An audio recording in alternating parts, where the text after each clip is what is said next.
Bonjour vous, je m'appelle Nicolas et je suis un prof heureux. Aujourd'hui, c'est une journée où je vais essayer de nouveaux trucs. J'ai décidé de partager ça avec vous. Voyons voir.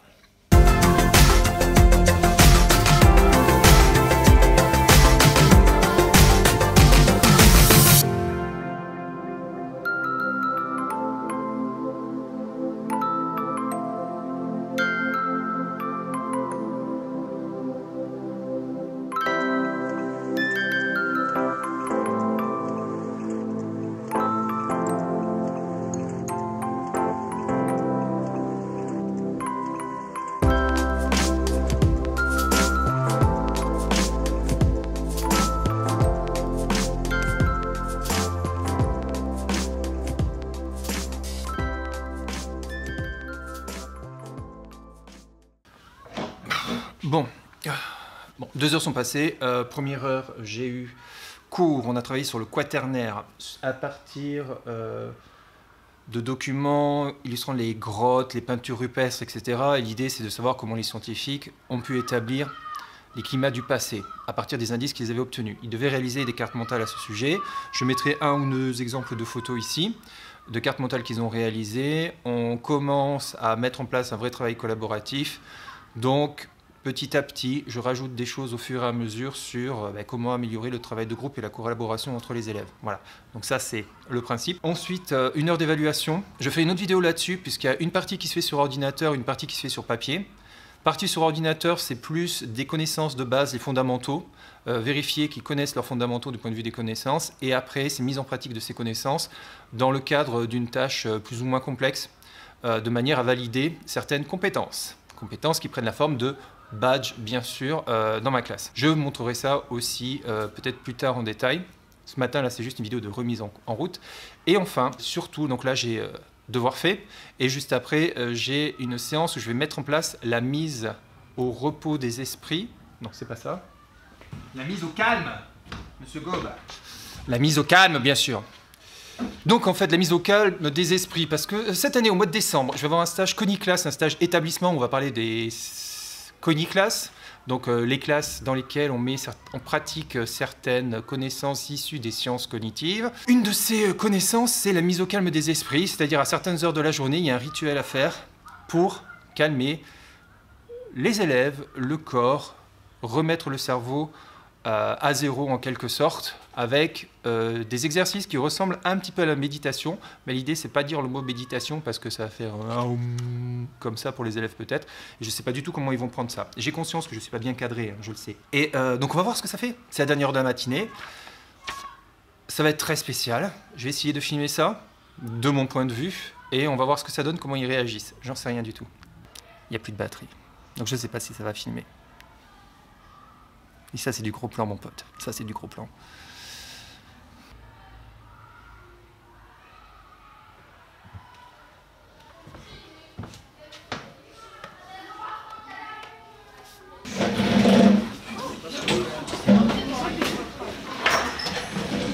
Ok.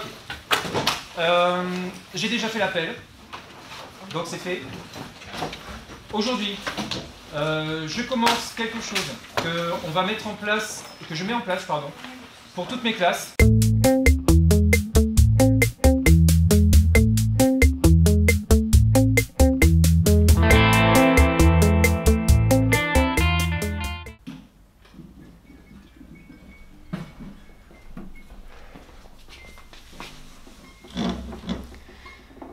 Et ouais, plus de batterie, plus de batterie.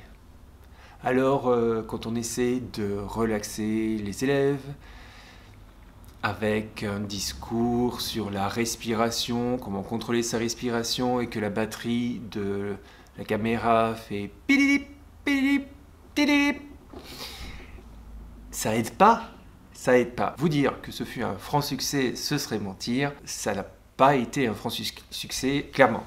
tellement que j'arrive même pas à le lire. Parce que, pour différentes raisons, le texte, je l'avais relu avant, mais je ne l'avais pas complètement en tête, donc j'étais un petit peu caché derrière ma feuille pour faire la lecture.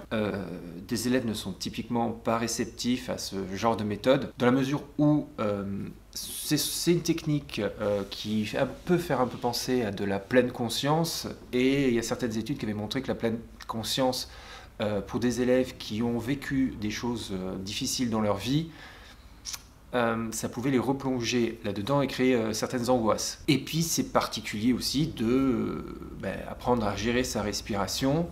C'est un peu à l'opposé du fonctionnement d'un adolescent lambda. Donc compliqué, très compliqué. J'étais pas à l'aise, j'étais pas forcément convaincu que ça allait les apaiser. Je ne maîtrisais pas le texte et j'ai commencé le discours de relaxation alors que il n'était pas prêt. Comme c'était la première fois, j'aurais dû prendre encore plus de temps pour calmer les choses avant de me lancer dans ce discours-là. Voilà ce que j'en ai retenu. Mais c'est pas grave. Aujourd'hui, on va recommencer. Ce genre de choses-là, je pense que ça prend du temps à s'installer. Ça fait partie des routines, des habitudes de classe, et ça prend du temps à installer. Mais il faut jamais lâcher. Faut jamais lâcher. Parce que si on lâche sur les routines de classe ou les débuts de cours, c'est pas comme ça qu'on va avoir la suite du cours qui va se faire correctement. Donc on va recommencer. Je pense que après faire ça à chaque heure de cours, non. Je crois qu'il va falloir aussi juger quand est-ce que c'est nécessaire, quand est-ce que les élèves en ont besoin, et honnêtement quand est-ce que moi aussi j'en ai besoin. Parce qu'à la fin de la journée, je suis dans un état, je suis forcément j'ai moins de répondants, je m'énerve beaucoup plus facilement. Et voilà, le facteur humain fait que c'est un peu plus compliqué à gérer. Aujourd'hui j'ai une journée de 7 heures. Donc, à la fin de la journée, ça va être compliqué, c'est toujours compliqué. La dernière heure de cours, pour les élèves et pour le prof, c'est compliqué. Donc, quand on en a conscience, ça va, on agit en conséquence, mais sinon... Donc voilà. Donc aujourd'hui, je vais recommencer ça. Je vais bien sûr vous montrer les différentes étapes. Alors, j'ai fait un diaporama pour pouvoir circuler entre les élèves dans ma classe, sans avoir la feuille à la main et avoir le regard un peu plus levé sur le tableau, etc. Donc je pense que ça ira mieux. J'ai fait un diaporama qui est minuté aussi, pour pas avoir à la fois l'œil sur ma montre, combien de temps je consacre à ça, parce qu'il ne faut pas que ce soit trop long non plus.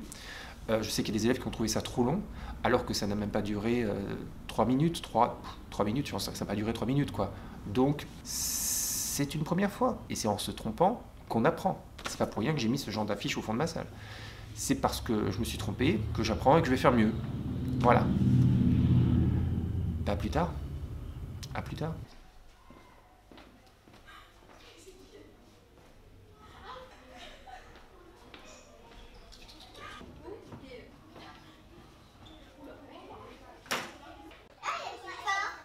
Oui, c'est bon ou pas?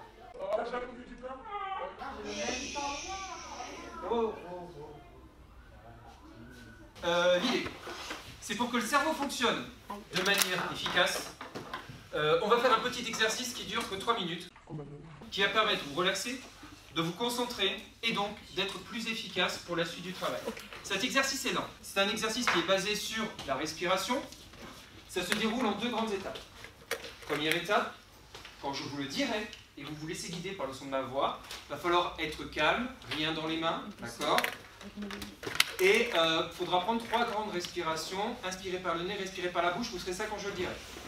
Ensuite, juste un exercice de concentration sur la respiration et sur son corps. Ça permet au cerveau de s'oxygéner et d'être beaucoup plus efficace. 2 règles importantes avant de commencer. Première étape, on n'a rien dans les mains. Deuxième chose, aucune communication avec un camarade par la parole, le geste ou le regard. Une des étapes, si pour être bien concentré, c'est de fermer les yeux. Si celle-là vous met mal à l'aise, de fermer les yeux devant les autres, vous regardez vos mains dans lesquelles il n'y a rien. Première étape, on se redresse, on redresse le dos.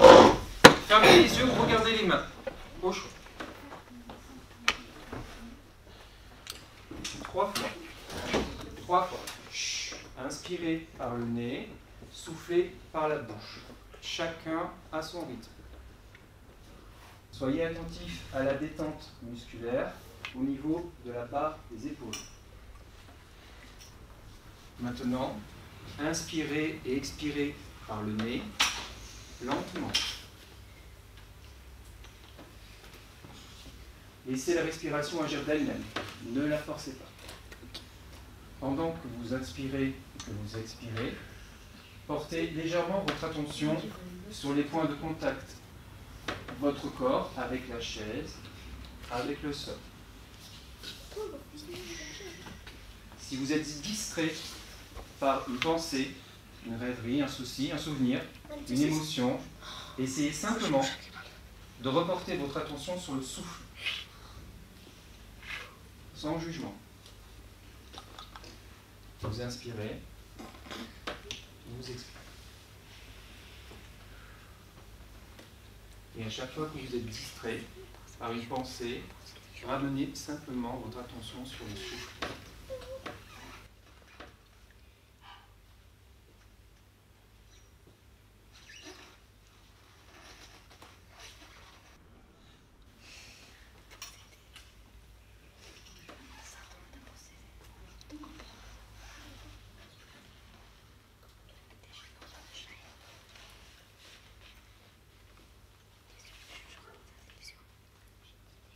Vous pouvez ouvrir les yeux. Alors, petit point rapide avant de rentrer chez moi quand même, parce qu'il est 17h30 et je suis toujours au collège. Vous l'avez vu, donc je l'ai fait avec un diaporama pour des 5e, et en fait, c'était avant une évaluation.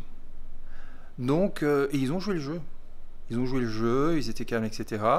Ça permet finalement de repérer très très vite les élèves qui ont des problèmes de comportement, ceux qui font des petits signes d'hyperactivité ou comme ça. On les voit tout de suite, c'est assez impressionnant, dont acte. Et donc du coup après ils étaient bien pour faire l'évaluation, détendus, etc. Ils ont vraiment joué le jeu, j'ai été assez positivement impressionné, tant mieux. Je pense que j'ai fait les choses différemment et peut-être un petit peu mieux avec eux. Et finalement je me suis fait la réflexion. Et là, je suis en train de mettre ma main sous mon coude parce que la caméra est un petit peu lourde et que j'ai des muscles de crevette. La réflexion que je me suis faite, c'est que c'est peut-être pas nécessaire de faire ça de manière non pas systématique, mais de le faire quand il n'y en a pas besoin. Cet après-midi, en dernière heure, je voulais le faire avec une classe parce que c'est la dernière heure de la journée. Et je me suis dit voilà, mais finalement, ils étaient calmes et déjà prêts à travailler et déjà concentrés. Donc, pourquoi le faire alors qu'ils étaient déjà prêts? Je n'en ai pas vu l'utilité, donc finalement, je ne l'ai pas fait. Voilà, donc on va commencer par le faire avant les évaluations. Ce sera bien. Et selon les cas, peut-être avant certains cours avec certaines classes pour les calmer si besoin. Voilà, absolument pas systématique. Et je pense aussi qu'au mois de décembre, quand tous les collègues se mettront à essayer ou qu'on établira de le faire systématiquement, quand plusieurs professeurs le feront, je pense que ça aura aussi d'autant plus d'impact. Voilà où j'en suis de mes réflexions. En attendant, je vous mets dans la description le lien pour télécharger le diaporama que j'ai fait, c'est absolument sans prétention. Disons que c'est déjà un petit peu minuté. Vous pouvez ajuster le temps comme vous voulez, il n'y a pas de souci. J'attends vos commentaires. Est-ce que vous faites ce genre de technique de mise au calme des esprits, pour pas dire relaxation avec vos élèves? C'est pas nouveau. Il y a des collègues qui faisaient ça déjà il y a une dizaine d'années. Disons que peut-être que maintenant on sait pourquoi ça marche. C'est peut-être juste la différence avec les progrès des sciences cognitives. C'est peut-être ça. Dites-moi ce que vous en pensez. Moi, je vais continuer, je vais tenter l'aventure. Je ne suis pas encore convaincu à 100%. On verra, je crois que c'est la pratique qui va faire si oui ou non c'est quelque chose que je vais continuer. Si ça m'apporte quelque chose, si je pense que ça apporte quelque chose aux élèves, je continuerai. Si finalement ils sont déjà calmes et que je n'ai pas besoin de ça pour les calmer, ou voilà, on verra. On verra aussi quelle décision sera prise collégialement. Voilà, ce sera tout. En attendant, je vous dis à bientôt. À la prochaine. Soyez heureux. Ciao.